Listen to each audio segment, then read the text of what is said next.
Bonjour Naomi. Salut, Merci d'être venu et de discuter avec moi aujourd'hui. merci de m'avoir On invité. est, bien sûr, on était très content de te recevoir parce que tu crées du contenu Mhm. via tes propres réseaux sur l'Instant Marketing. Donc c'est une chaîne YouTube et un compte TikTok, c'est ça? Ouais, ouais, C'est ça, principalement, ouais. J'ai un compte principalement. Instagram, mais je l'ai déserté depuis un bon moment. Donc tu crées du contenu pour toi, mais aussi tu crées du contenu pour des clients. Donc en fait, tu te Ouais, retrouves à créer énormément de contenu. Et ça, c'est hyper intéressant parce que nous, on s'intéresse à toutes ces questions de création de contenu, comment on fait, à quoi ça sert et comment est-ce qu'on le fait mieux. Et dans ton cas, c'est intéressant parce que tu te retrouves à devoir en produire beaucoup. Et donc, j'imagine que tu dois avoir un process bien efficace pour que ça marche bien. euh, ouais, au bout d'un moment, ouais, il faut être plus organisé. Euh, c'est bien, enfin, au début, je pense que quand tous les créateurs commencent, en tout cas, moi, c'était mon cas, on est complètement désorganisé, on essaye plein de trucs, on essaye plein de routines, on va dire. Mhm. Et après, je pense que chaque, chacun doit trouver sa propre organisation. Mhm. Euh, mais j'essaye en fait de me garder 2 journées pour l'instant marketing où Mhm. vraiment je scripte, que ce soit mes vidéos YouTube ou mes TikTok. Ça me prend quelques heures. TikTok, pas beaucoup, ça prend moins de temps forcément. Mais pour les vidéos YouTube, ouais, ça me prend plus de temps pour préparer les scripts. Donc, on va dire par exemple que le lundi matin, je scripte et l'après-midi, bah, je batch tout ce qui est création de vidéos. Donc, lundi soir, je suis très fatiguée. Mais voilà, j'essaye de vraiment batcher un maximum tout ce qui est création. Et après, le mardi, en général, je m'occupe de tout ce qui est montage. Je commence le lundi soir et puis je termine le mardi. Pour les TikTok, c'est assez rapide pour filmer. Ça dépend du genre de TikTok, mais quelques minutes, ça suffit pour un Ok. TikTok. Et pour YouTube, une vidéo, en moyenne, ça me prend 40 minutes. Quand je suis un peu fatiguée, ça me prend 1 heure, un truc comme ça. Je suis un peu plus lente. 40 minutes de tournage, tu veux dire? De tournage pur. Ouais, ouais, ouais. Ok. Euh, et voilà, en fait, c'est vraiment essayer de tout mettre au même moment, tu vois. Genre, script le matin, toutes les vidéos l'après-midi et tout ce qui est montage le lendemain. Et ensuite, Mhm. les autres jours de la semaine, là, du coup, c'est consacré à mes clients. Et donc, j'essaye d'avoir le même processus, quoi. Scripter au même moment et ensuite batcher le contenu. C'est l'idéal, hein, mais il y a des aléas de la vie. Il y a des jours où on n'a pas envie de bosser, il y a des jours où on est occupé à faire autre chose, où il y a des urgences, ou voilà. Donc, c'est pas forcément. Enfin, tu peux pas toujours garder le même rythme. Donc, il faut aussi apprendre à être flexible. Si par exemple Mhm. le lundi finalement j'ai absolument, j'ai une urgence que je dois absolument faire avec un client et que je peux pas bosser pour moi, va falloir que je réajuste mon emploi du temps. Et Ouais. ça aussi c'est le côté un peu euh, qui est un petit peu c'est un challenge en fait de vraiment apprendre à être flexible et productif euh, en même temps. Donc, Ouais, on essaie de complètement, ouais. trouver un maximum d'astuces, quoi. Mais du coup, ça, on est d'accord que ça, c'est ta routine actuelle. Ça a toujours été comme ça, ou t'as essayé plein d'autres choses, plein d'autres J'ai essayé façons plein de d'autres faire pour choses. t'organiser? Mm. Ouais, comme je disais, au début, j'étais absolument pas, enfin, pas vraiment organisée. J'essayais des trucs, hem et c'était vraiment dès que j'avais des idées, souvent je les notais pas et du coup, quand j'avais pas quand, en fait, quand tu crées du contenu, tu as forcément une période où tu es hyper créatif et des périodes où, bah, tu l'as un peu moins et tu as l'impression de te répéter et voilà, tu essayes de te renouveler mais tu sais pas trop comment. Et, Mhm. j'ai toujours hein, ces moments-là ou des moments où je bloque et j'arrive pas à avoir une idée de script. Et, souvent, en fait, je me suis rendu compte que déjà, de une, dès que j'avais des idées, je les notais pas.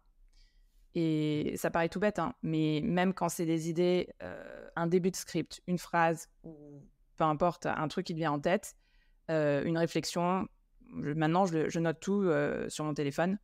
Et ensuite, au moment où je dois écrire le script, je reprends toutes mes notes et je vois un petit peu, OK, j'ai parlé de ça, peut-être que je peux approfondir. Ah, j'ai pensé à ça, ça peut être un sujet pour une vidéo YouTube ou pour un TikTok.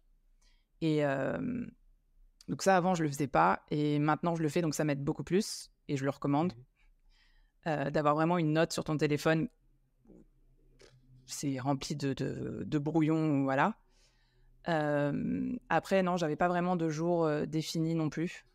C'était un peu comme je le sentais. Je me réveillais le matin et bon, bah, aujourd'hui, je vais faire ci, je vais faire ça. Et je pense que ça peut convenir pour certaines personnes, mais sur le long terme, moi, j'ai besoin d'une structure aussi, quoi. Me dire, OK, aujourd'hui, c'est ça, j'ai une deadline, même si c'est pour l'instant marketing. J'essaye de me dire, OK, aujourd'hui, j'ai dit que je filmais 2 vidéos YouTube, j'en fais 2. Et Ouais. même si je dois finir tard, voilà, je le fais. Mais je pense qu'il faut essayer pas mal de trucs pour trouver ce qui fonctionne le mieux pour toi. Et ça peut prendre du temps. C'est pas un truc que tu trouves juste en 2 semaines, je pense. Ouais. Moi, ça a pris des mois avant de trouver vraiment un bon rythme. Ouais, et puis aussi de garder cette discipline, de te dire le lundi, mardi, c'est pour moi, c'est mon moment, et qu'importe, je le fais. Enfin, moi, je Ouais. vois qu'il y a quand même pas mal de gens dans la création qui fonctionnent vachement à l'inspiration, et donc du coup, qui n'ont pas ces routines-là qui sont mises en place, qui sont vachement, quand j'aurai une idée, je ferai un contenu.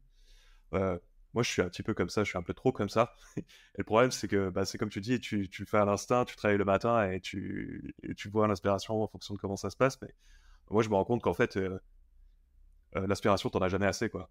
Travailler le matin, tu te dis, ouais, bon, j'ai un embryon d'idée, mais moi, je le sentirai mieux demain, quoi.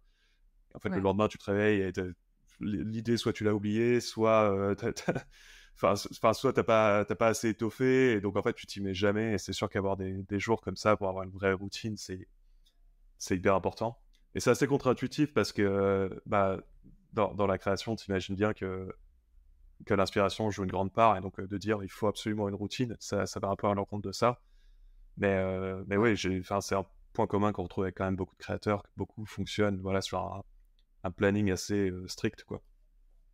Bah, je pense que c'est normal au début ou même de manière générale de se dire, effectivement, quand on crée, faut être créatif, faut trouver l'inspiration et c'est pas quelque chose qu'on peut forcément commander. Ok, là maintenant, je vais avoir une idée sur ça. Tu vois, et, et donc c'est vrai qu'il y a des jours où tu dis, bah non, bah aujourd'hui, je dois je dois faire tel truc pour tel client, mais j'ai pas d'idée et j'y arrive pas. Et mais je me suis rendu compte en fait que en m'imposant une structure, une organisation et des deadlines, bah, ma créativité, elle fonctionne plus parce que, je sais pas, il y a le stress peut-être qui joue ou tu te forces en fait à vraiment réfléchir hem, quelques jours avant et en fait, c'est ça que je fais aussi, c'est que je sais que tel jour, je vais avoir à faire ça. Donc je réfléchis un peu avant et j'essaye de regrouper un maximum d'idées ou juste d'y penser et ensuite le jour J, bah, je sais pas, ça vient comme ça, quoi. C'est un peu comme, ouais, tu t'échauffes un peu avant, tu vois, quelques jours avant et le jour J, bah, voilà, ça y est, tu es prêt, tu t'imposes des deadlines et en fait, quand tu commences à créer aussi, je trouve que tu as l'inspiration qui vient, tu commences et après ça part tout seul, parfois. Pas Ouais, toujours, c'est sûr. ouais, c'est ça, c'est les 5 premières minutes qui sont les plus dures. Ouais, moi je me suis Ouais. rendu compte, pareil, quand je filme les vidéos, moi je scripte pas tout, mais j'ai quand même une trame. Et ça, c'est un peu pareil, où les 5 premières minutes, c'est absolument laborieux. Et en fait, passer ces 5 minutes-là, c'est bon, t'as du flow, t'es dedans, et c'est ok, quoi. T'as passé toute cette histoire de stress, oh là là, mais il faut absolument que j'ai une idée, il faut que je dise des trucs trop bien et tout. Et en fait, tu rentres vraiment dedans, et ça passe vachement mieux, quoi. Ouais, ouais, ouais, je suis d'accord. Tu C'est crées du toujours contenu les depuis combien de temps? comment? Tu crées du contenu depuis combien de temps? Ça va faire, 1 an et demi, je pense, un peu plus d'1 an et demi. Enfin, contenu vidéo, Ouais. contenu, tout ce qui est blog, visuel pour Instagram, plus longtemps. Ouais. Heu, Parce qu'avant de me lancer à mon compte, je travaillais dans une agence de voyage à Paris dans le marketing et la com. C'était une agence de voyage qui était spécialisée dans le sur-mesure et le luxe. Donc, c'était vraiment une toute petite agence. Et moi, je m'occupais d'écrire les articles de blog pour le site, de faire la communication sur Instagram et de faire aussi d'autres communications plus internes pour les clients, des cadeaux, des livrets personnalisés, des trucs comme ça. Et comme c'était une toute petite agence, je me suis retrouvée à aussi voyager ou à créer des voyages pour des clients. Donc, je faisais un peu de tout. Et voilà. Et après, j'ai aussi commencé l'instant marketing en créant du contenu pour Instagram, pour une cliente. Et la vidéo, non, ça a vraiment commencé il y a... Attends, que je dise pas de bêtises. Je pense 1 an et demi, 2 ans peut-être. En comptant l'entraînement qu'il y a eu pour que je sois à l'aise devant la caméra et tout.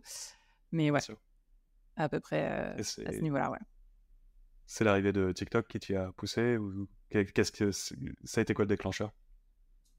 Alors, ça a été d'une part TikTok et de l'autre part mon compagnon qui m'a donné un coup de pied aux fesses parce que je venais tout juste, ça faisait quelques mois que j'avais lancé l'instant marketing et j'avais une cliente régulière et quelques clients par-ci par-là, mais c'était pas... les premiers mois, c'est toujours difficile, tu vois, de se lancer et d'avoir vraiment des clients régulièrement. Et je voyais TikTok, ça commençait tout juste à émerger en France, on va dire, à être vraiment populaire. Et je suivais aussi Gary Vee, je sais pas si tu connais. Bien sûr. Et lui, il était là, ouais, TikTok, faut poster, TikTok, c'est la nouvelle plateforme et tout. Et pour moi, dans ma tête, TikTok, c'est encore genre, ouais, mais c'est que des ados qui dansent là-dessus, tu vois. Et du coup, j'ai retéléchargé TikTok pour voir un petit peu et j'ai écouté Gary Vee. Et je me suis dit, pourquoi pas, mais je sais pas, la vidéo, c'est pas pour moi, j'ai peur, je suis timide, j'aime pas. Et un jour, mon compagnon est rentré de vidéo et il a regardé, il m'a dit, fais des vidéos, lance-toi sur YouTube. C'est le moment là, faut que tu y ailles. Et moi, j'étais là, non, mais je suis incapable. Et il m'a beaucoup aidé, en fait. Il m'a aidé à choisir le matériel au tout début. Il m'a aidé à m'entraîner aussi. Je faisais des fausses interviews avec lui pour m'entraîner, tu vois. Il m'a aidé avec pas mal de choses. Et ouais, il m'a vraiment donné un coup de pied aux fesses. Et après, tous les jours, je me suis entraînée toute seule, devant la caméra. J'étais toute transpirante, toute rouge. C'était n'importe quoi, incapable de dire comment je m'appelais. J'en tremblais. C'était une horreur pour moi.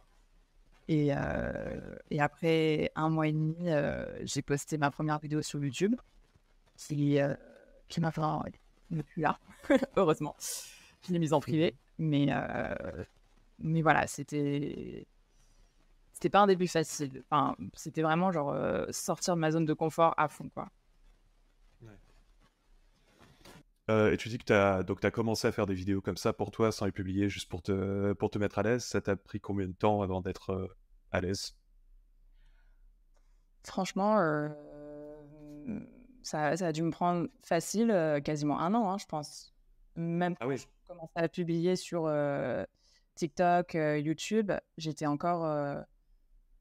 pour filmer une seule vidéo YouTube, ça me prenait une après-midi parce que j'étais tellement en stress et tellement pas du tout à l'aise, pas du tout... voilà, j'étais effrayée.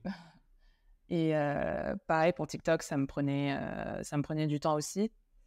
Mais je pense que c'est normal si... il y a des gens qui sont à l'aise dès le départ, mais je pense que pour ceux qui le sont moins, je pense que c'est normal que ça prenne du temps, tu vois. Et, c'est sûr. Mais je pense qu'il faut quand même au bout d'un moment y aller, quoi.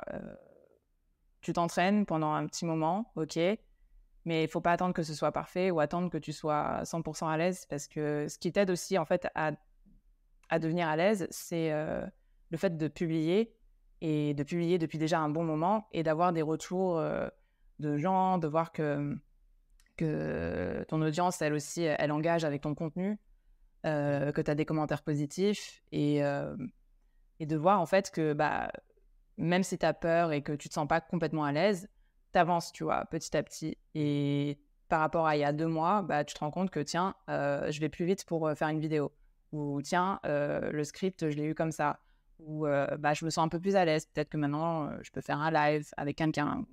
Voilà. Mmh. Donc ouais, je pense qu'il faut pas attendre d'être 100 à l'aise parce on le saura jamais de toute façon, je pense. 100. Et ce qui te faisait stresser, c'était quoi? C'était le fait d'appuyer sur publier, spécifiquement? Ou c'était, juste le fait d'être devant une caméra, tu te décomposais, même sans penser à l'upload, quoi? Ouais, c'est ça, c'était juste, c'était même pas le fait d'appuyer sur publier, c'était le fait d'appuyer sur, enregistrer, tu Sur vois? record, ouais, C'était ouais. déjà à ce stade-là, mais ouais, c'était le fait d'être devant la caméra et juste de je sais pas, de parler, ça me bloquait. Je savais même pas de quoi parler, je savais pas de enfin si, je savais de quoi je voulais parler, mais même, tu vois, en racontant ma vie, parce que j'ai essayé au Mmh. début, juste dire: «OK, bah, hier, j'ai regardé telle série, ce midi, j'ai mangé ça», impossible. Mmh. J'étais Ah vraiment ouais. en sueur et je pense qu'il y avait beaucoup de manque de confiance, peut-être de peur aussi d'être jugée par, je sais pas, la caméra ou parce qu'à ce moment-là, je Ouais. publiais pas, mais je pense que c'est le fait de s'habituer, en fait, de parler seul à la caméra aussi. C'est au début, ça fait bizarre et de se Ouais, c'est sûr, regarder ouais. aussi, et toi, tu eu du mal aussi au début ou pas? Ouais, moi j'ai eu du mal surtout à appuyer sur publier. Ouais. C'est-à-dire j'avais tout filmé, donc ouais, suer à grosses gouttes, pendant l'enregistrement parce que tu penses à l'upload, qu'est-ce que les gens vont penser et cetera. Ils vont aller regarder chaque détail et tout ça et donc appuyer sur publier, moi au début ça a été horrible, quoi. Enfin quand j'ai vraiment mis la première en ligne, heu, enfin c'est vraiment un stress, fou, quoi et c'est marrant parce qu'en fait une fois que tu l'as fait une fois, ce truc-là, enfin pour moi en tout cas, il a complètement disparu, quoi. Enfin, j'avais quelque chose qui était en ligne, qui était déjà diffusé. Tu te rends compte qu'en fait, la plupart des gens sont assez bienveillants, en général. Mmh. Hem et donc en fait, moi, cette peur, elle a disparu, dès la première vidéo, quoi. Bon, elle était encore un peu présente à la deuxième et enfin, encore à la troisième évidemment, mais je veux dire l'écart de peur qu'il y a entre les 2 est juste énorme, quoi. C'est-à-dire tu passes Ouais. de 100 à 20. C'est incroyable. Ouais, c'est vrai. Tu sues moins, quoi, à la 2e. Mais Mmh. mais c'est marrant parce que encore aujourd'hui, enfin, je sais pas si ça te le fait aussi, mais il y a des moments où j'ai peur, encore. C'est Ouais. rare, mais il y a des moments où je suis là: «Ah, je sais pas, cette vidéo, elle me fait un peu peur». Alors que, Mmh. il y a rien de spécial, mais enfin, je pense que c'est le fait de vouloir, quand je sais qu'il y a une vidéo précédente qui a bien marché ou que j'ai atteint un palier, peut-être niveau abonnés, j'ai peur que la prochaine, elle soit décevante en fait pour, mon audience Ouais. où je me dis: «Peut-être j'aurais pas dû parler de ça» ou «Ça va pas» ou et là du coup, j'ai peur d'appuyer sur publier. Je sais pas si Mmh. c'est juste moi, mais je sais pas, Ah c'est non, ma non, perception. non, complètement et puis je trouve aussi qu'il y a ce côté, enfin, je pense que tu regardes beaucoup de contenu d'autres créateurs et cetera. Il y a aussi vachement ce côté, tu vois la qualité de ce que font les autres et tu te compares vachement, en fait, dès le moment où tu as l'idée. Dès le moment où tu as l'idée, tu te dis: «Mais untel, en fait, il a déjà traité ce sujet, il l'a traité mieux, donc je vais pas le faire». Puis lui, il a une meilleure qualité d'image que moi, puis lui, il a une meilleure diction, puis lui, il a une meilleure gueule. Enfin, il y a en fait, j'ai l'impression qu'on a vachement des standards, hyper hauts envers soi-même et que ça nous freine Ouais, vachement, quoi. Hem Et moi, j'ai l'impression que la ouais. peur, elle vient de là, en fait. C'est à partir du moment où tu as vraiment des éléments de comparaison tangibles, surtout quand tu parles d'un sujet dont Mmh. tout le monde a parlé. Tu as toujours peur de faire moins bien que ta précédente vidéo, évidemment, de faire moins bien qu'un autre créateur, de tout ça. Ouais, ouais, c'est vrai que ça joue beaucoup le fait de voir d'autres créateurs et de se dire, «Waouh, mais trop bien, l'effet qu'il a» enfin, le visuel de sa vidéo, la qualité, elle est énorme. Ce qu'il dit aussi, c'est super intelligent, peut-être que ce que je dis, c'est stupide ou genre à côté, enfin, tu as tous les doutes qui reviennent et c'est pour ça, je pense qu'il faut pas non plus trop regarder ce que fait la concurrence. Ouais. Hem, enfin, à un certain niveau, quoi et pas se comparer parce que enfin, on est tous différents et finalement, chacun peut avoir une audience. Son audience, enfin, on va dire, comment dire ça, une concurrence n'empêche pas l'autre. Je sais pas si ça se dit, mais bref, tu vois ce que je veux dire. Ouais, c'est-à-dire que le fait que tu as un concurrent, enfin, quelqu'un peut être abonné à ton concurrent et à toi aussi, quoi. Enfin, Voilà, c'est... il peut être chez les deux, il n'y a pas de bataille. Ouais, Enfin, ouais, personne n'est chez l'un sans être chez l'autre exclusivement. Enfin, ouais, c'est pas un vase exactement. clos. Je sais plus comment on dit en français, mais le zero sum game. Enfin, genre, si tu gagnes un abonné, c'est pas que tu l'as piqué à quelqu'un. Voilà, Cette personne est abonnée à d'autres. ouais. Parce que chacun est différent, chacun a sa propre personnalité, et tu le vois dans les vidéos, dans les montages, ou dans la façon d'être, tout simplement. Et, et je pense que c'est bien d'avoir autant de variété aussi, que les gens Ouais, c'est puissent clair. choisir ouais, qui suivre, et voilà. Donc, mais ouais, c'est vrai que des fois, enfin, c'est dire, ok, je vais continuer à créer du contenu qui est qualitatif et qui est mieux que précédemment. Ou c'est vrai que des fois, ça met un peu la pression, quoi. Mais Mm. c'est pas plus mal. Puis la comparaison, je trouve que ça empêche vachement à se lancer aussi, peut-être. Euh, donc moi, j'ai publié ma première vidéo cette année, donc en 2023. Je songe à faire des vidéos sur YouTube depuis 2015 ou 2016. Donc ça Wow. fait 7 ans que je retarde le truc. J'ai travaillé sur les réseaux sociaux, j'ai travaillé avec des créateurs de contenu, j'ai toujours travaillé avec des créateurs de contenu. Donc je connais très très bien leurs problématiques, etc. Et c'est marrant parce qu'aujourd'hui j'ai les mêmes, mais du côté créateur. Donc c'est assez amusant et c'est très formateur en fait pour moi d'être passé de l'autre côté. Je comprends davantage. Mais ouais, quand je regarde ce qui se faisait en 2015 ou 2016, enfin, ça n'avait rien à voir. C'était nettement plus facile à l'époque. Tout le monde se filmait avec un téléphone. C'était tenu à bout de bras. Les plans, ils étaient faits à l'arrache. Il n'y avait aucun montage, etc. Et quand on voit ce qui se fait aujourd'hui, c'est vachement plus impressionnant, entre guillemets, de se lancer aujourd'hui, où tu vois que tout le monde se filme avec une qualité de dingue. Les miniatures sont Ouais. hyper bossées chez tout le monde. Les titres, ils sont optimisés comme pas possible parce qu'on a compris l'intérêt de tout ça. C'est ouais, donc la comparaison, ça empêche vachement de se lancer, quoi. Ouais. Et c'est vrai que dit comme ça, j'avais pas pensé en fait. C'est vrai que il y a quelques années, c'était pas la même qualité de vidéo que tu voyais sur YouTube. Enfin, tu le voyais surtout, je pense, pour vraiment les gros créateurs, quoi, qui avaient Mm. vraiment un budget de fou. Mais c'est vrai, t'as raison, j'avais pas pensé à ça. Mais et maintenant, ouais, ça peut faire peur de se dire, ouais, mais j'ai pas telle caméra, j'ai pas telle Mm. lumière, j'ai pas tel micro, et c'était trop. Enfin, je comprends qu'au début, tu vois, c'est un budget de fou. Enfin, Mm. encore maintenant, il y a pas mal de matériel, d'équipement que tu peux avoir pour un petit budget. Mais, mais je pense que ça devrait pas arrêter les gens. Enfin, je vois qu'il y a plein de créateurs qui commencent, même sans avoir de micro, sans avoir une super caméra ou un téléphone. Et ils s'en sortent très bien. Et au fur et à mesure, tu vois l'évolution de la qualité.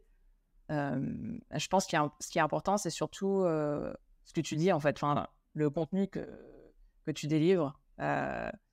Plutôt que si c'est un peu flou, bon, tu vois, c'est pas trop grave. Si le fond derrière, il est pas blanc ou il est pas hyper bien travaillé au début, c'est pas très grave, on va dire.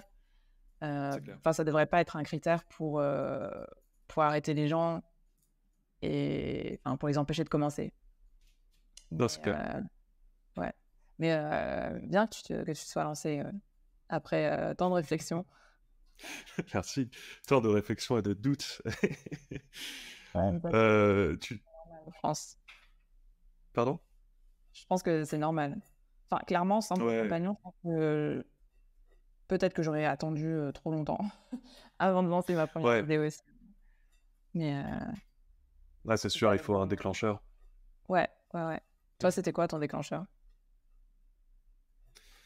Putain, c'est une bonne question. Je me suis pas posé la question. Je pense que le déclencheur, c'est quand TikTok est arrivé, où j'ai commencé à réellement me poser la question parce que on parlait déjà que la vidéo c'était important, qu'il fallait faire de la vidéo et tout ça, mais enfin très honnêtement, la vidéo sur Instagram ça marchait pas si bien que ça. Enfin, moi j'en faisais déjà avec des créateurs, on n'arrêtait pas de parler de vidéo, mais c'était pas terrible. Ça marchait assez bien sur Facebook, mais si on n'avait pas une audience sur Facebook, ça n'avait pas forcément d'intérêt. Donc en fait, il restait que YouTube. Et YouTube, c'est pas... En fonction de la niche, c'est pas nécessairement pertinent. Tout le monde n'est pas forcément fait pour faire des vidéos sur YouTube, etc. En plus, ça prend Et je plus de pense temps. que... Ah ouais, c'est clair, ça prend un temps de dingue. Et puis aujourd'hui, on peut plus sortir une vidéo sur YouTube qui fait 1 minute 30, quoi. C'est minimum 7-8 minutes. Enfin, faut avoir des choses à dire, quoi. Faut avoir des choses à dire, faut avoir une certaine qualité, même si, évidemment, ce qui est important, c'est ce que tu dis, mais bon, il faut quand même que le truc soit regardable et écoutable. Donc il y a quand même un bel investissement temps et argent. Et quand TikTok est arrivé, la vidéo, c'est devenu le standard, quoi. C'est-à-dire que là, maintenant, on n'envisage plus ne pas faire de vidéo. On peut pas lancer un business de contenu aujourd'hui sans faire de vidéo. Et je pense que dans ma tête, c'était de me dire que on n'aurait pas de retour en arrière. Et qu'en fait, là, la vidéo, c'est le nouveau post Instagram, quoi. C'est le nouveau post carré carrousel que tout le monde faisait il y a quelques années. C'est devenu le nouveau standard, là, la vidéo. Et donc, je pense que même les nouvelles plateformes qui vont arriver, je pense, vont être basées sur la vidéo ou sur du visuel, enfin quelque chose comme ça, quoi. Donc, ça a été ça le déclencheur de me dire que, bon, si je me mets pas là-dedans maintenant, ça va être trop tard, Ouais. quoi. Parce que j'aurais dû m'y mettre il y a 7 ans, en fait, finalement. J'aurais dû m'y mettre il y a 7 ans, et aujourd'hui, peut-être que j'aurais 2 millions d'abonnés, et voilà. Sauf qu'en fait, bah, comme je l'ai pas fait, et ben, voilà, je repars de zéro beaucoup plus tard, quoi. Donc, Ouais, mais c'est pas, enfin, ouais, il y a le timing qui joue, c'est sûr, mais je pense pas enfin, si quelqu'un veut commencer aujourd'hui, tu vois, je pense pas que ce soit trop tard. Enfin, t'as beaucoup de créateurs qui commencent à vraiment bien émerger, tu vois, à faire la différence. Euh, Depuis cette année, depuis l'année dernière, enfin, chaque année, en fait, il y a son lot de nouveaux créateurs qui ça y est, ils sont connus de toute la France, ou enfin, qui commencent vraiment à avoir une réputation, quoi. Donc, je sais pas si vraiment on peut dire qu'on peut être en retard sur la création de vidéos. Non, je pense pas que ça soit du en retard, mais excuse-moi, je te coupe, c'est juste pour préciser. C'est pas que je considère être arrivé trop tard, c'est que je considère que j'ai pris trop de temps entre le moment où je me suis dit je vais faire des vidéos et le moment où je vais le faire. Et 7 ans, c'est beaucoup trop long. Donc, tu vois, si tu as l'idée aujourd'hui de te lancer sur YouTube ou TikTok ou n'importe quoi et que tu t'y mets la semaine prochaine, c'est pas trop tard, c'est le moment parfait, tu vois. Ouais. Mais si tu as l'idée depuis 5 ans et que tu l'as toujours pas fait, bah, peut-être y aller là, quoi. Parce que c'est pas en attendant davantage que tu vas construire quelque chose, quoi. Voilà, c'est ça que je veux dire. Non, c'est pas trop tard, évidemment, les gens continuent à percer, il y a plein de créateurs qui émergent, et c'est chouette, et tout ça, c'est juste peut-être un petit peu plus difficile qu'avant. Il y a peut-être un petit peu plus de barrières à l'entrée qu'avant. Voilà. Bah, après, je pense que c'est plus difficile dans le sens où effectivement, il y a beaucoup plus de créateurs et du coup, te démarquer, ça a demandé peut-être un peu plus de travail, de temps. Mais après, par rapport à avant, c'est vrai que YouTube, c'était peut-être plus facile avant d'émerger, on va dire. Mais maintenant, avec TikTok, je trouve que ça, niveau visibilité, peut-être que c'est un peu plus facile de vraiment sortir du lot. Parce qu'il suffit que tu fasses quelques vidéos qui fonctionnent bien et tu peux rapidement te construire une audience. Après, avoir la bonne stratégie et tout, bien évidemment aussi. Mais du coup, c'est pas... En fait, je suis en train de réfléchir si oui ou non, c'est plus difficile qu'avant. Et je pense que pour certains aspects, c'est plus difficile. Et pour d'autres, ça peut être plus facile parce que maintenant, tu as aussi les YouTube Shorts. Enfin, tous les formats courts, en fait, je pense qu'ils t'aident à gagner en visibilité plus rapidement plutôt que les formats longs comme YouTube où avant, tu avais les articles de blog, on en a toujours. Mais du coup, je sais pas, je pense il y a plus d'opportunités maintenant et plus d'outils, forcément, avec tout ce qui est intelligence artificielle, tout ça. Du coup, ouais, je sais pas. Je pense que c'est 50-50. Ouais, je vois ce que tu veux dire, ouais. Et, Je pense que ce serait chouette si tu pouvais nous partager la façon dont tu crées du contenu. C'est-à-dire, c'est quoi ton workflow aujourd'hui? Donc, tu disais lundi, mardi, lundi tu scriptes, lundi tu tournes, lundi après-midi tu tournes, et mardi tu montes. ouais, c'est ça. c'est ça? Mais plus techniquement, bon, est-ce que tu écris tout? Comment tu filmes? Avec quoi tu filmes? Avec quoi tu montes? Comment tu montes? Enfin, si tu peux un peu nous détailler le process Ouais. technique plus précis. Alors, oui, je fais tout toute seule. Donc c'est pour Ok. ça que des fois, ça me prend du temps. Mais bah, je scripte sur Notion. Par exemple, j'ai toujours... en fait, j'ai 3 colonnes. Et dans, sur la première colonne, j'ai toutes mes idées de contenu. Et je rajoute des notes, plus les notes sur mon téléphone. Ça a l'air hyper bordélique. Dit comme ça, mais dans ma tête, c'est hyper organisé. Et le jour où je dois écrire les scripts, je pioche dedans, en fait. Et je me dis, OK, ça, Ouais. c'est un truc que je peux développer, que je peux réécrire. Après, je note aussi quel contenu est fonctionné, les contenus que j'ai fait avant, qui ont bien fonctionné, les thématiques qui reviennent assez souvent. Et ensuite, je commence à écrire. Quand je fais des analyses marketing sur les marques et tout, ça me prend un peu plus de temps parce qu'il faut faire des recherches. Donc, des fois, je regarde des documentaires ou je vais pas me dire toutes les recherches que je fais. Ça peut me prendre plusieurs semaines pour préparer tout ça. Ok. Et en général, j'aime bien écrire les scripts le même jour où je filme parce que du coup, c'est frais dans ma tête.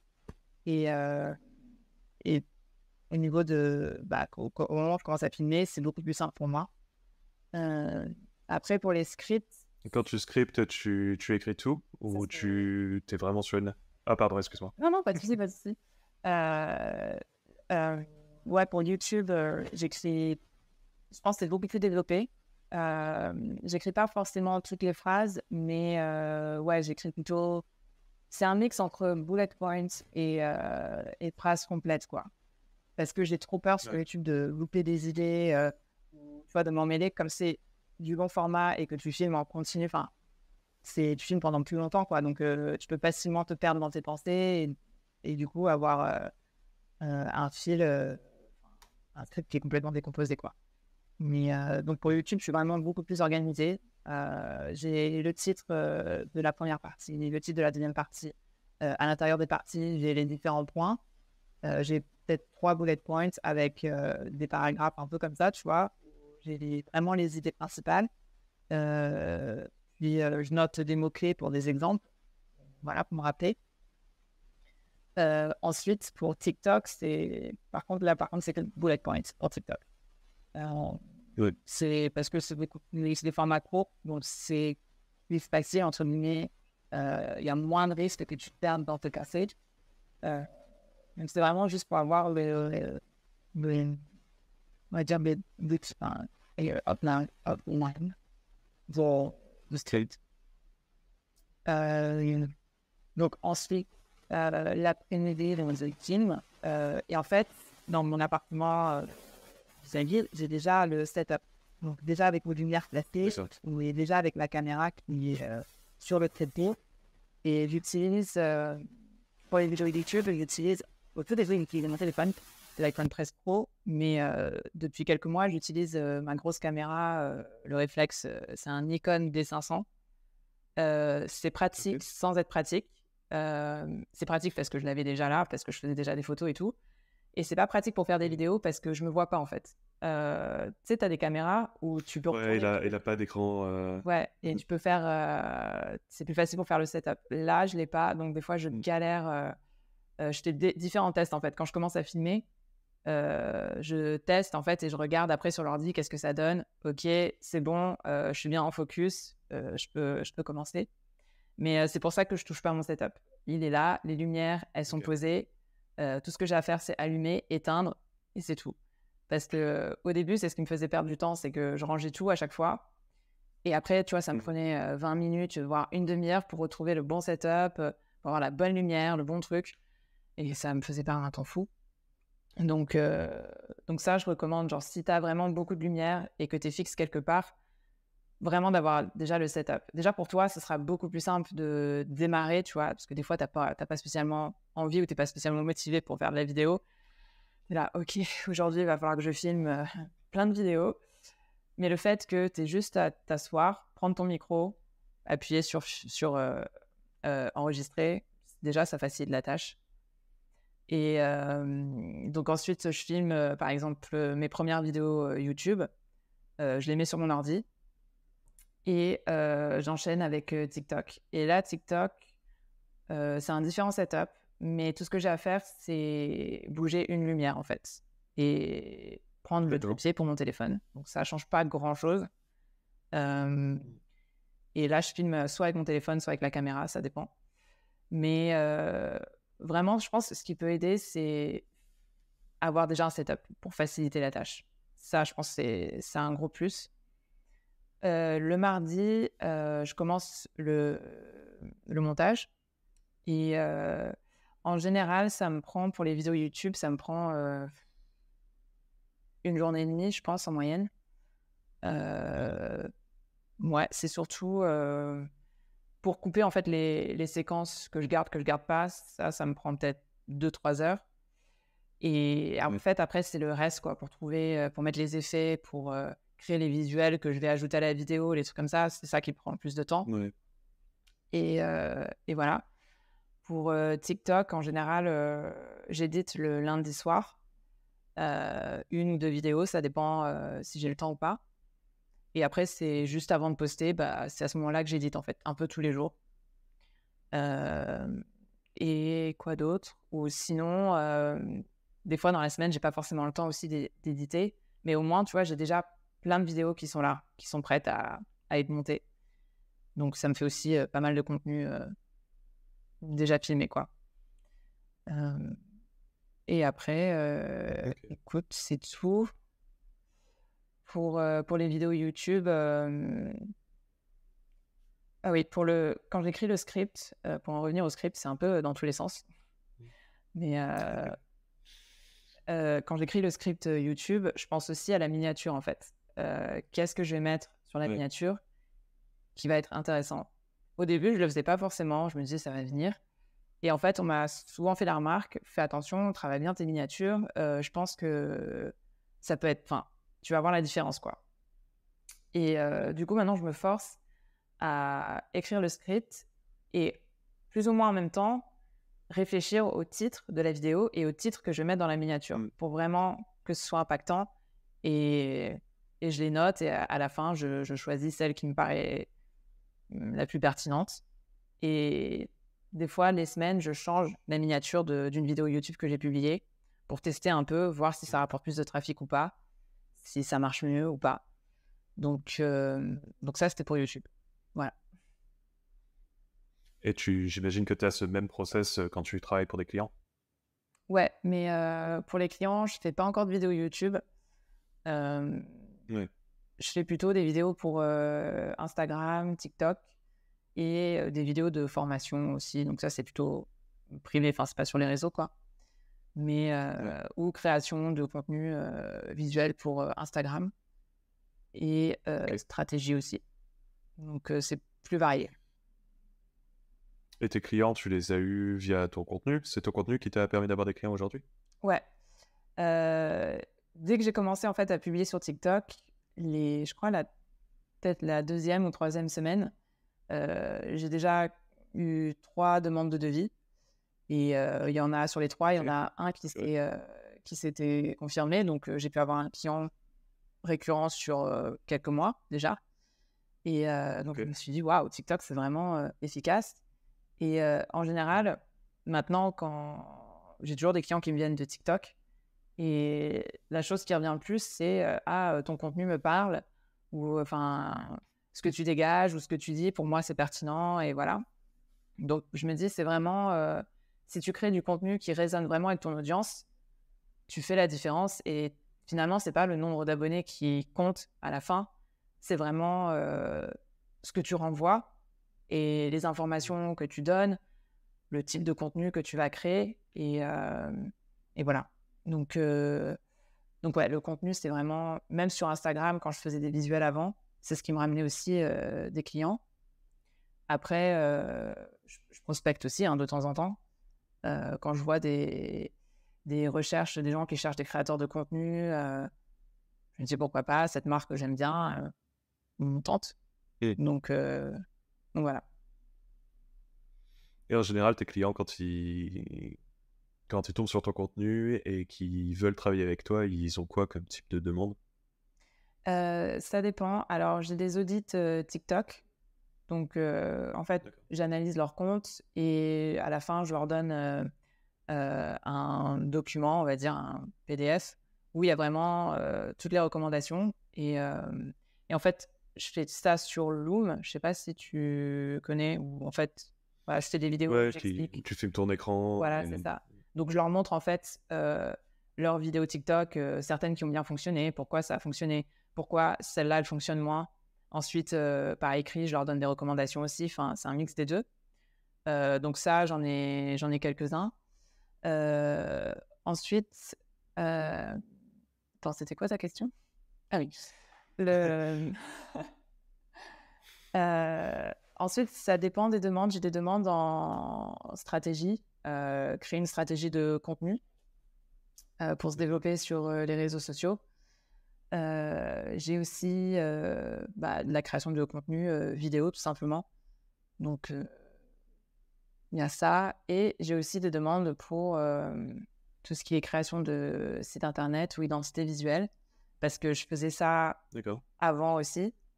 Et maintenant, c'est pas le truc que je préfère, donc je le propose pas forcément, je le crie pas sur tous les toits que je fais ça. Mm. Mais pour certains clients qui me connaissent un peu mieux, euh, Ouais. ils savent que je fais ça, donc je peux proposer. Mais, Ok. mais voilà. Donc c'est un peu des services variés. Ouais.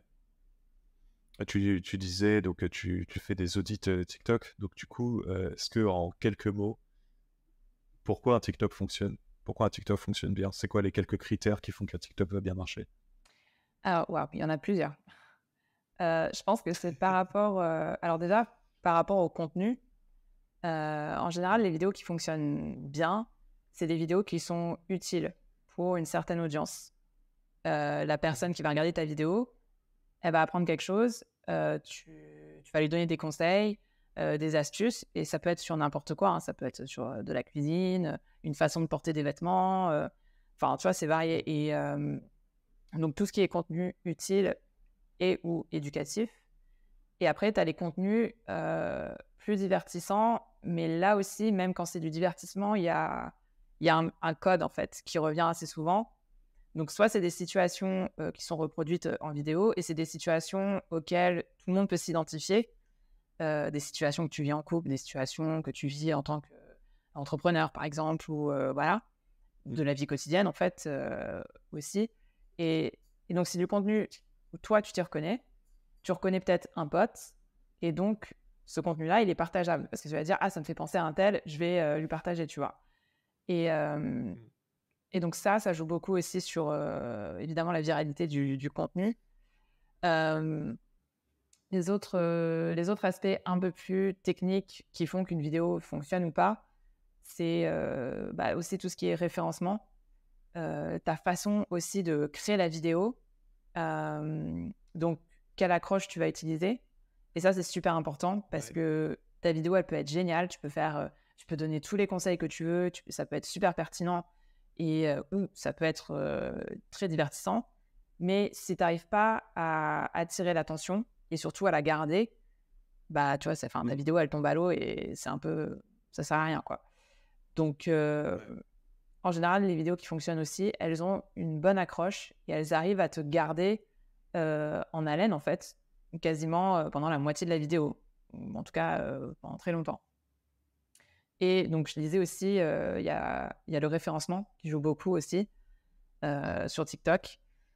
Donc, tout ce qui est mots-clés, en fait, si tu fais une vidéo sur un sujet en particulier et que tu vises surtout une audience précise, les mots-clés, c'est important. Parce que, en fait, ça aide TikTok à comprendre de quoi ta vidéo parle aussi. Et donc, à la montrer à une audience qui est déjà intéressée par le sujet de ta vidéo. Et du coup, comme elle est déjà intéressée, elle va elle va s'engager avec ton contenu un peu plus. Elle va commenter, elle va liker et surtout, elle va regarder. Et, et donc, c'est pour ça que c'est important d'utiliser les mots-clés. Parce que si tu les utilises pas ou si tu les utilises mal aussi, TikTok va montrer ta vidéo à une audience qui, en fait, n'a aucun rapport avec le contenu de ta vidéo. Et ça peut être pénalisant. Donc Ces voilà. mots-clés, tu les mets où? Tu les mets en hashtag ou tu les mets en description du contenu? Tu les mets sur le titre, tu les mets dans la description, dans les hashtags et dans la miniature aussi. Et dans les sous-titres, Ok, tu peux générer automatiquement ou que ouais, tu peux créer à l'extérieur de TikTok aussi. Et toi aussi, quand si tu parles dans la vidéo, TikTok aussi peut analyser les mots que tu utilises. Donc c'est vraiment ouais, tout ce qui est texte et énoncé, enfin, ce que tu vas dire, quoi. ok, ok. Ouais, donc même les mots-clés, ça joue. Ok. Ouais, c'est vrai, maintenant que tu le dis, j'avais pas forcément fait hyper attention à ça, mais c'est vrai que maintenant que tu le dis, il y a une barre de recherche sur TikTok qui marche très bien, Ouais, ce qui n'est pas le cas sur Reels du tout. Je suis hyper frustré de ça, de parfois tomber sur des Reels que je trouve bien, de les oublier, de vouloir aller les rechercher, et tu les retrouves jamais, quoi, c'est impossible. ouais. Alors que sur TikTok, tu vas aller taper les mots-clés les plus random par rapport à ta vidéo, et ils vont quand même te la trouver, quoi, c'est fou. Donc ouais, non, c'est vrai, t'as raison, Et en j'avais plus, pas cerné l'importance des mots-clés sur TikTok, ouais. ouais, et je pense qu'il y en a beaucoup qui justement négligent cette partie parce qu'ils se disent non, mais ça sert à rien, ça marche pas comme ça. Et, euh, Mm. et en fait, si tu fais vraiment du contenu qui est précis et qui est adressé à une audience spécifique, euh, Mm. ça sert à quelque chose parce que même si, tu vois, tu peux aussi attirer de l'engagement quelques mois après avoir posté la vidéo. Parce que, par exemple, comme tu le dis, tu tombes sur Ouais. une vidéo, peut-être sur le moment, tu n'as pas le temps de la regarder ou tu vois, t'es pas vraiment intéressé à ce moment-là, tu zappes. Mais dans quelques mois, peut-être Mm. tu vas dire, ah tiens, je me rappelle, j'avais vu une vidéo sur YouTube, sur TikTok, pardon, et je voudrais la Mm. retrouver. Ou quelques mois après, tu rencontres tel problème et du coup, tu veux trouver rapidement la solution sur TikTok. Tu veux trouver un tuto ou quoi que ce soit. Mm. Et là, en tapant les mots-clés, si ta vidéo elle est bien référencée, elle va apparaître dans le top des suggestions, enfin, en tout cas dans la page des suggestions. Et dans ces cas-là, ça peut t'apporter une nouvelle forme de visibilité aussi, quoi. Et c'est pour ça que je trouve que c'est dommage de passer à côté, juste parce que les gens estiment que c'est pas utile ou parce que voilà, tu sais pas forcément aussi comment faire cette stratégie. Euh, mais voilà, c'est pas à négliger, quoi. Et donc ça arrive en fait qu'il y ait des TikTok qui est un... Donc on sait que TikTok c'est assez... On va dire c'est très rapide. Enfin, on poste une vidéo et on a généralement les résultats très vite au bout de quelques heures, voire un jour, 24 heures, 48 heures. Ouais. Donc tu dis que c'est possible en fait de poster une vidéo et d'avoir des semaines, des mois après un nouveau pic en fait Ouais, de vues grâce à ouais, ça. ouais. Ouais, moi, ça m'est arrivé pour Ok. des vidéos que j'ai postées, je sais pas, il y a des mois, enfin l'année dernière, quoi. Et, euh, Mm. et peut-être sur le moment, elles avaient déjà bien fonctionné, dans le sens où peut-être elles avaient atteint 50 000 vues, plus ou moins.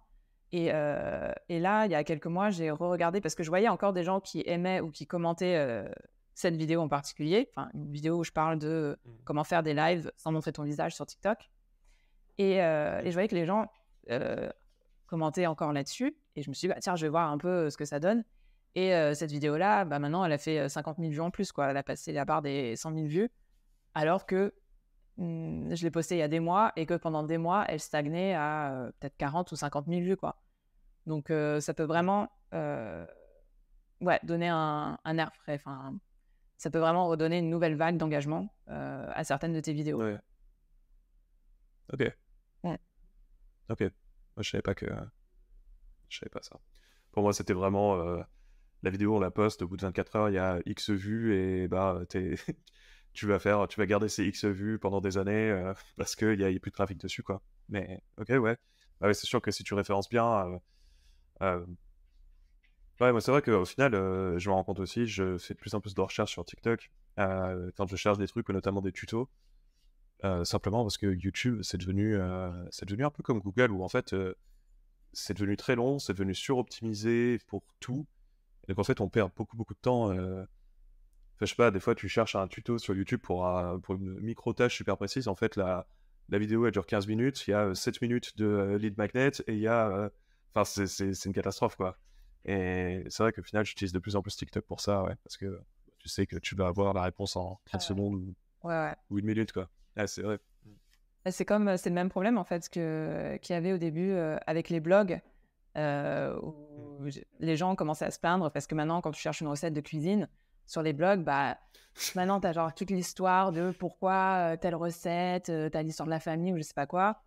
Et ensuite, après 15 paragraphes, tu as la recette, tu vois. Et Ouais. maintenant, sur YouTube, et c'est pour ça que les gens allaient sur YouTube, parce que bah, avant, tu pouvais avoir la recette directe, sans blabla au début, quoi. Ouais.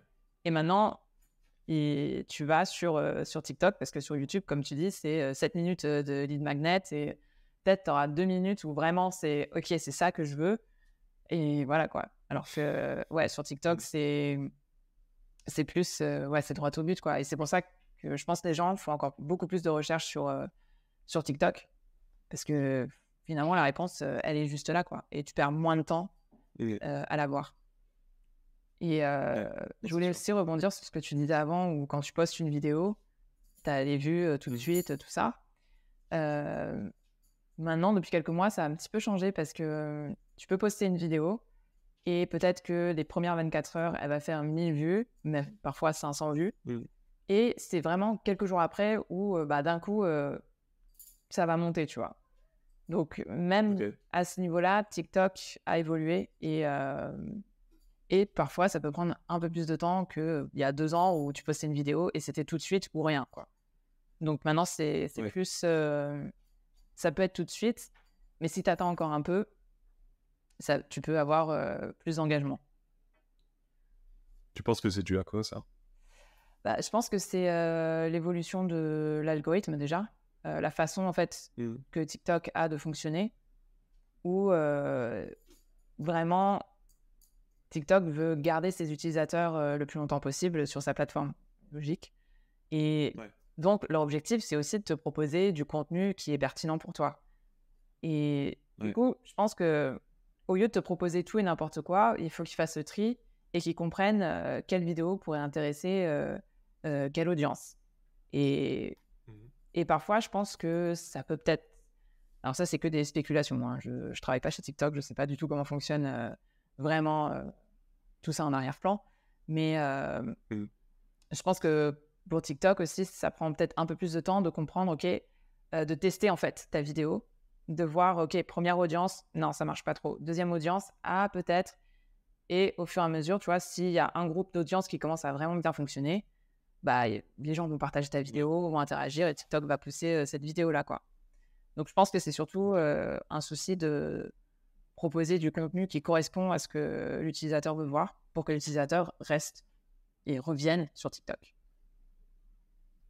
Ok.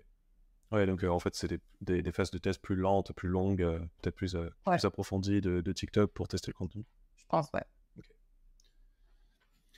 Et qu'est-ce que tu penses de l'avenir de la création de contenu? Qu'est-ce que tu penses que ça va être d'être créateur de contenu dans 1, 2, 5, 10, 20, 30 ans? Je sais pas. Waouh. Ouais. Waouh. Waouh. Ça peut être limite un sujet de philo, ça. Ah ouais, non, c'est clair. Mais c'est intéressant parce que quand tu retournes un peu en arrière, euh, c'est dingue de voir à quel point ça a évolué, quoi. Euh, Ouais. Tu vois, Instagram, c'était des photos de vacances carrées. Là, maintenant, c'est devenu complètement autre chose. Il y a TikTok qui a commencé par des vidéos de danse. Bah, c'était Musical.ly, même à l'époque. Ouais. Je me rappelle, c'était en 2015 ou 2016, on avait fait une campagne de pub sur Musical.ly. C'était, Waouh. voilà, rien à voir, quoi. Vintage. Rien à voir. Et là, maintenant, quand tu vois ce que... Ah ouais, vintage, carrément. Et quand tu vois ce que c'est devenu, c'est fou, quoi. Ouais. Et même, enfin, voilà, Instagram, il y a 3 ans, ça avait rien à voir. Ah non. Snapchat, c'était tout en haut, et là, ça a quasiment disparu. Enfin, pas forcément quasiment disparu, mais c'est plus une plateforme majeure, on va dire, quand tu as un business à faire tourner. Donc, Ouais, non, quelles sont tes prédictions c'est vrai que c'est... dans cette phase post-TikTok? Hein? Quelles sont tes prédictions pour une phase post-TikTok?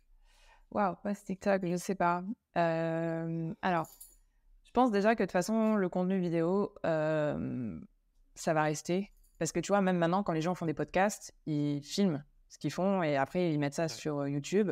Tu as l'émergence aussi de tout ce qui est créateur de contenu UGC. Enfin, tout le monde, en fait, Ouais. peut devenir créateur maintenant. Et Mm. je trouve ça génial. Et je pense qu'on est limite encore qu'au début de vraiment cette démocratisation en fait de création de contenu. Parce qu'avant, on se disait non, mais pour être créateur de contenu, enfin, faut que tu aies peut-être un certain caractère, un certain physique, ou que tu aies peut-être certaines qualités, tout ça, que tu aies du super matériel et tout. Et maintenant, grâce à TikTok, en fait, tout le monde peut faire de la création de contenu, peu importe quel équipement tu as, peu importe ce que tu fais, peu importe. Enfin, voilà, tout le monde peut le faire. Et je pense qu'on est encore vraiment au début. Et après, maintenant, tu as de plus en plus d'intelligence artificielle. Et on m'a demandé, un jour, on m'a demandé, mais t'as pas peur que ton métier, enfin, ton job disparaisse? Je dis, bah, honnêtement, je pense pas.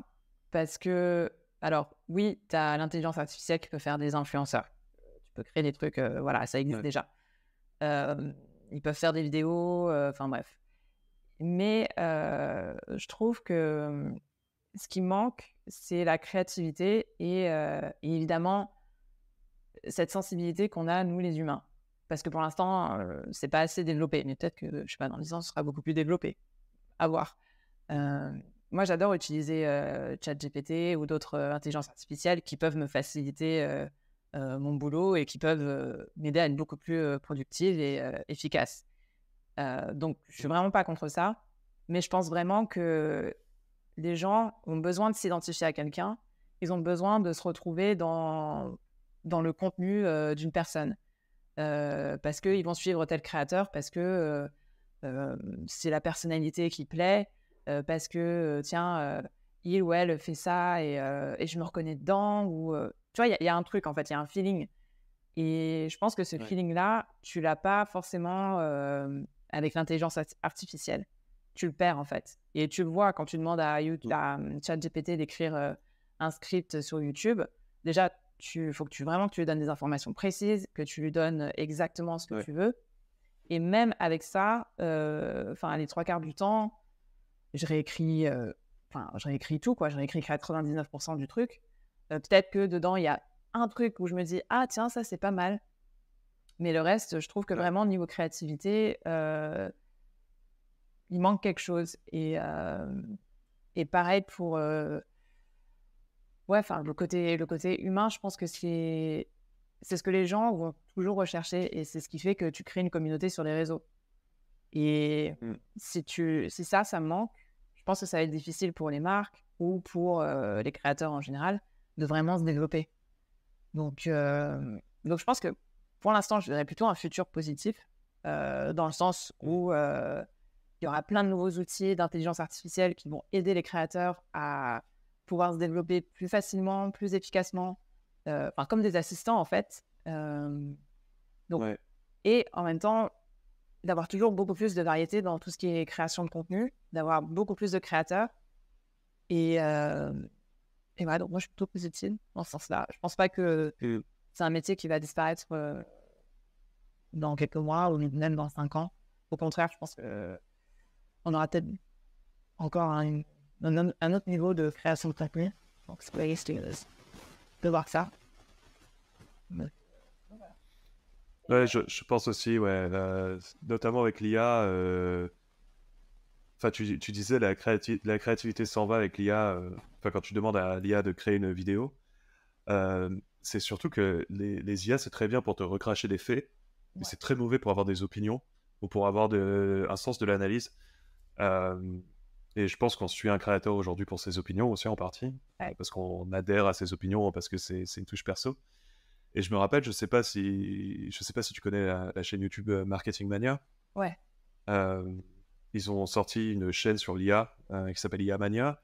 Et ils se sont lancés le défi de refaire une vidéo à la Marketing Mania, mais via ChatGPT. Et donc bon, Marketing Mania, très précis dans les analyses, c'est toujours très recherché, etc. Et donc, ils ont donné comme sujet de faire une vidéo sur J.K. Rowling. Et l'analyse de ChatGPT, c'est de dire que J.K. Rowling a du succès parce qu'elle a vendu beaucoup de livres. Et du coup, il n'y a aucun fond, enfin, il n'y a rien. C'est genre... la question pourquoi J.K. Rowling a eu du succès, donc qui était censé être au cœur de la vidéo, la réponse de ChatGPT, c'est elle a vendu beaucoup de livres. T'es là, oui, mais c'est... D'accord, mais comment elle a vendu beaucoup de livres, quoi.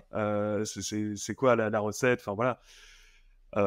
Donc ouais, ChatGPT, aujourd'hui très limité par rapport à ça, quoi. Et le truc, c'est que je pense qu'on va arriver à des stades où on va pouvoir faire de la vidéo via de l'IA qui sera hyper bien, les voix seront sûrement hyper bien répliquées, ça je pense qu'on y arrivera très bien, mais je pense que développer des opinions propres ou avoir des analyses profondes, je sais pas, je pense qu'il n'y a pas réellement moyen que ça arrive, et ça c'est réellement qu'un humain qui puisse le faire. Comme tu dis, c'est un assistant, donc il va pouvoir mâcher une partie du travail, ou éventuellement lui envoyer plein d'idées à la figure pour qu'il réorganise tout ça dans un plan. Moi je sais que je m'en sers comme ça. Ouais. Donc j'ai plein d'idées en linéaire, ça c'est pas organisé, etc. Et je lui envoie tout ça et il me sort quelque chose d'organisé. Mais ouais, aujourd'hui, ça peut clairement pas pondre un script de vidéo, quoi. Non, je pense pas. Enfin, après, on va voir comment ça évolue, Ouais. mais je pense, ouais, je pense que on ne devrait pas se sentir menacé par ça, et, et au contraire, C'est clair. travailler avec.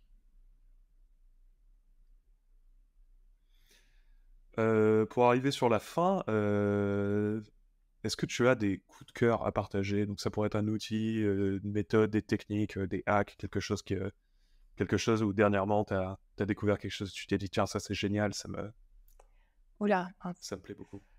j'ai pas réfléchi à ça. Alors attends, parce que j'en découvre souvent et sur le moment je suis là, ouais, trop bien, et puis après je passe à autre chose. Écoute, Ça peut être un livre, ça peut être n'importe quoi, juste quelque chose qui t'a fait vibrer dernièrement. alors on va faire. Je pense que je vais recommander des livres et des chaînes YouTube. Euh, Clairement. donc en livre, je l'ai lu il y a 2 ans, mais genre c'est le livre qui m'a fait kiffer de fou, et je pense que les conseils sont hyper intéressants. C'est plus pour le développement personnel, mais ça peut t'aider aussi si tu es créateur de contenu ou si tu veux lancer ton business. Et je pense que tout le monde le connaît, c'est Atomic Habits de James Clear. Et ça fait cliché de le dire, mais vraiment, quand je l'ai lu, c'est super simple. C'est pas compliqué à... Je croyais que je l'avais derrière moi, mais il n'est pas derrière moi.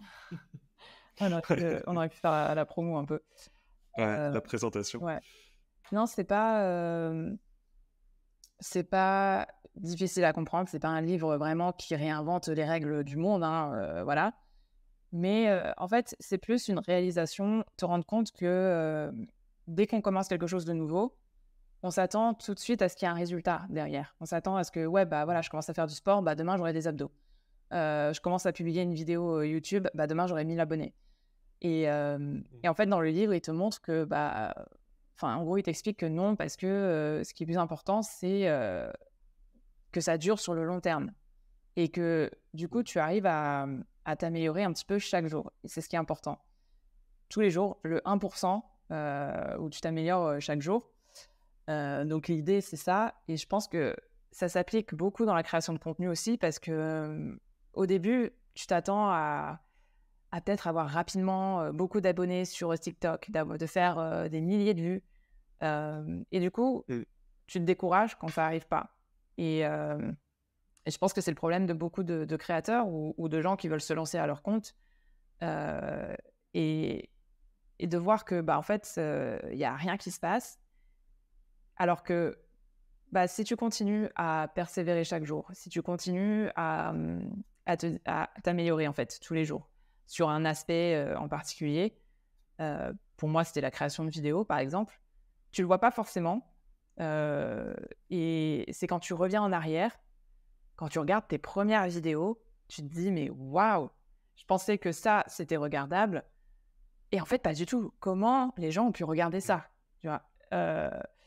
Et en fait, et ça te le fait à chaque fois que tu passes un palier, ou à chaque fois que tu réalises bah, la vidéo que j'ai publiée il y a quelques mois, en fait, mais elle est pourrie. Alors qu'il y a quelques mois, je la trouvais super. Et en fait, c'est comme ça que tu vois que tu t'améliores. Et c'est pour ça qu'il faut vraiment persévérer et être patient et pas perdre la motivation. Parce que, enfin, souvent, quand on se dit, ouais, il faut persévérer, les gens, ils pensent, ouais, je fais toujours la même chose. Enfin, genre, je vais faire le même processus pendant 10 mois, ou voilà. Ce qui peut être bien, mais je pense persévérer, c'est aussi vraiment tester des nouvelles choses, apprendre. Moi, j'ai lancé plusieurs chaînes YouTube pour voir ce que j'aimais faire, voir ce que j'aimais moins faire. Genre, j'ai lancé une chaîne YouTube sur ma vie en Italie où je faisais plus des vlogs. Et en fait, j'aime pas du tout faire ça. Mais en faisant ça, ça m'a appris beaucoup de choses. Et ça m'a donné un rythme aussi pour la création de contenu. Enfin, et plus tu fais, plus tu t'améliores. C'est tout, je pense. Et il faut continuer à vouloir apprendre. Donc, ce livre, c'est vraiment... tu peux l'appliquer tous les jours dans n'importe quoi. Dans tout ce que tu entreprends, tu peux l'appliquer. Donc, pour moi, c'est un classique. Vraiment, ça devient un classique que tu dois absolument lire. Ensuite, en chaîne YouTube, j'aime beaucoup Think Media. Je sais pas si tu connais. Ça me dit quelque chose. Je pense que tu as dû voir des vidéos passer parce que c'est... ça, je pense que c'est un collectif de créateurs de contenu.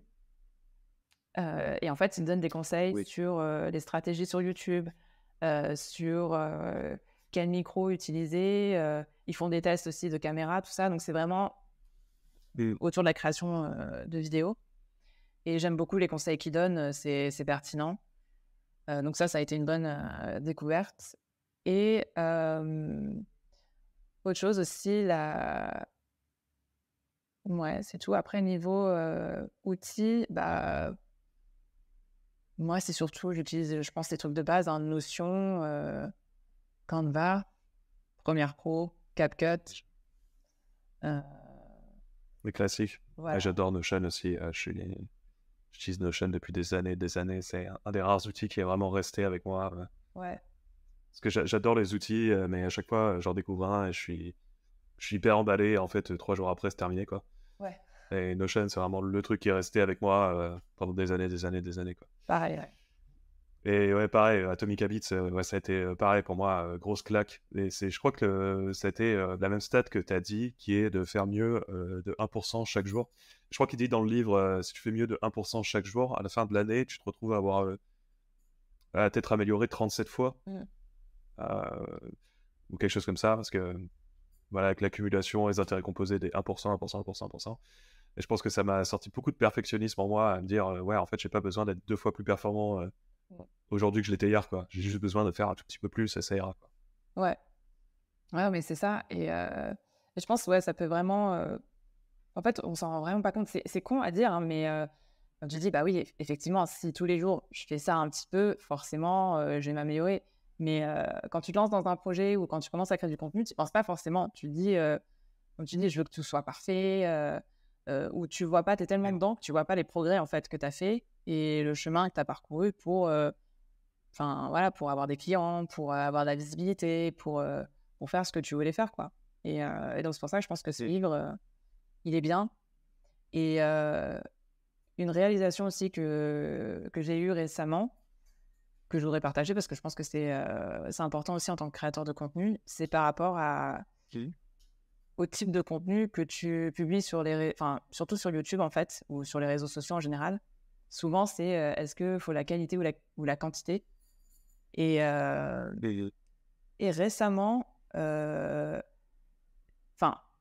fait, je pense que la quantité, c'est bien au début quand tu commences en tant que créateur de contenu, mais surtout pour toi, plus que pour l'algorithme. Parce que ça va te donner, il faut que tu te donnes un rythme, que tu dises, OK, bah, je vais publier une vidéo sur YouTube une fois par semaine. Et du coup, tu vas le faire. Et en le faisant, bah, tu vas te forcer à respecter cette cadence. Et donc, dire, OK, il me reste 2 jours pour monter cette vidéo, il faut vite que je le fasse. Ce ne sera pas parfait, ce ne sera pas peut-être la meilleure qualité que tu aies faite, mais tu te forces à publier, tu te forces à créer, et c'est comme ça que tu t'améliores. Et après, une fois que tu penses avoir atteint un certain seuil niveau qualité, niveau rythme, et quand je dis qualité, c'est aussi qualité de le script, c'est pas juste visuel, Bien sûr. de privilégier plutôt la qualité, parce que récemment, ce que YouTube m'a appris, en fait, c'est qu'il vaut mieux que tu postes rien pendant des semaines, parce que peut-être tu n'as pas eu le temps. Peut-être que la vidéo que tu as faite, tu n'as pas aimé, donc il faut que tu la refasses ou que tu trouves un autre sujet, ou voilà. Il vaut mieux que tu prennes ton temps et que tu fasses une vidéo qualitative, qui soit pertinente pour ton audience. Mm. Parce que cette vidéo-là, elle peut vraiment fonctionner et t'apporter beaucoup plus d'engagement que si tu fais 10 vidéos qui sont bof. Et Ouais. c'est ça que YouTube m'a appris cet été, parce qu'en août, j'ai rien posté et pourtant, ça a été mon meilleur mois sur YouTube. Genre, j'ai dû gagner Ok. 100 ou 200 abonnés alors que j'avais rien posté depuis un mois, mais parce qu'il y avait d'autres Mm. vidéos qui commençaient à bien fonctionner. Et ces vidéos-là, j'ai aussi compris que c'était des vidéos... en fait, les thématiques, c'est des vidéos qui sont recherchables, en fait. C'est ce que les gens vont aller chercher sur les réseaux. Ça peut être un truc vraiment spécifique, quoi. C'est pas par rapport, en fait, aux analyses marketing que je fais sur ma chaîne YouTube. Tu vois, les analyses marketing, personne va chercher ça. Tu vois. Personne va chercher, l'histoire de YouTube. Ou c'est quoi le marketing derrière la marque de Kim Kardashian, tu vois. Les gens, ils vont pas chercher ça. Ils vont tomber dessus sur YouTube dans leur navigation, dans leur suggestion. Et à ce moment-là, ils vont cliquer dessus. Mais autrement, ils vont plutôt chercher comment gagner en visibilité sur TikTok, comment créer une stratégie marketing. Et au début, on me disait, ouais, il faut que tu fasses du contenu que les gens cherchent, mais je comprenais pas vraiment ce que ça voulait dire. Et récemment, j'ai compris que c'était ça, vraiment plus qualité et du contenu qui est aussi recherchable, en plus de d'autres contenus divers et variés, quoi. Mais ouais, c'était mon conseil du jour. Ce qui m'a vraiment fait, ce que j'ai réalisé en fait récemment sur YouTube. Donc, Non, mais c'est hyper intéressant, ouais. C'est hyper intéressant parce que c'est un vaste débat quantité-qualité en création de contenu. Donc ouais, c'est chouette. voilà. Bah écoute, pour terminer, où est-ce qu'on peut te retrouver? Quels sont tes liens? Alors, Je les ajouterai évidemment dans les descriptions et tout ça, mais... vous pouvez me retrouver sur YouTube, l'Instant Marketing, et sur TikTok, l'Instant Marketing aussi. Donc, voilà. Et il me semble aussi que tu as un freebie, tu as un lead magnet avec des accroches. Ouais, c'est pour ça. TikTok, c'est ça? C'est ça. Alors, c'est pas un freebie parce que ça coûte 14,90 €. Donc, c'est pas un freebie. Ah, c'est un produit, pardon. Mais ouais, en fait, c'est un document que j'ai créé avec... en fait, c'est une sorte de mini-guide TikTok pour créer des vidéos. C'est en fait un complément à ta stratégie de contenu. Et donc, dedans, tu trouves plus de 100 phrases d'accroche que j'ai collectées, voilà. Et donc, pour booster tes vidéos, en fait, c'est vraiment important de travailler le début de ces vidéos sur TikTok. Et souvent, ça m'arrivait de de pas avoir d'idée d'accroche ou de me dire non, mais attends, je peux faire mieux. Et du coup, j'ai commencé à les noter, celles que j'aimais bien et qui, je savais, avaient déjà fonctionné par rapport à mes vidéos ou des vidéos pour des clients. Et après, je me suis dit, bah tiens, je devrais partager ça parce que j'avais fait une vidéo là-dessus sur TikTok, ça avait bien fonctionné. Je voyais que les gens, en fait, en redemandaient. Donc, je me suis dit, bah écoute, je te partage tout ce que j'ai, quoi. Et je la mets régulièrement à jour. Alors, pas toutes les semaines, pas tous les jours, mais dès que j'ai des nouvelles accroches, je les ajoute. Et dedans, il y a aussi un mini-guide justement sur le référencement, sur les mots-clés, comment les trouver, comment les utiliser. Et tu trouves aussi des scripts, des templates de scripts pour TikTok. Donc, pour t'aider à structurer en fait ta vidéo. Bien. Voilà. Donc, ça. J'ajouterai un lien vers ça aussi. Comment? J'ajouterai un lien vers ça aussi en description de ce qu'on fait. Ça, les gens pourront y aller. Donc, écoute, je te remercie d'être venu et qu'on ait eu cette conversation. C'était super chouette. Merci à toi de m'avoir invité, encore une fois. Bah ouais, pas de problème. Et du coup, à une prochaine. Ouais, ça marche.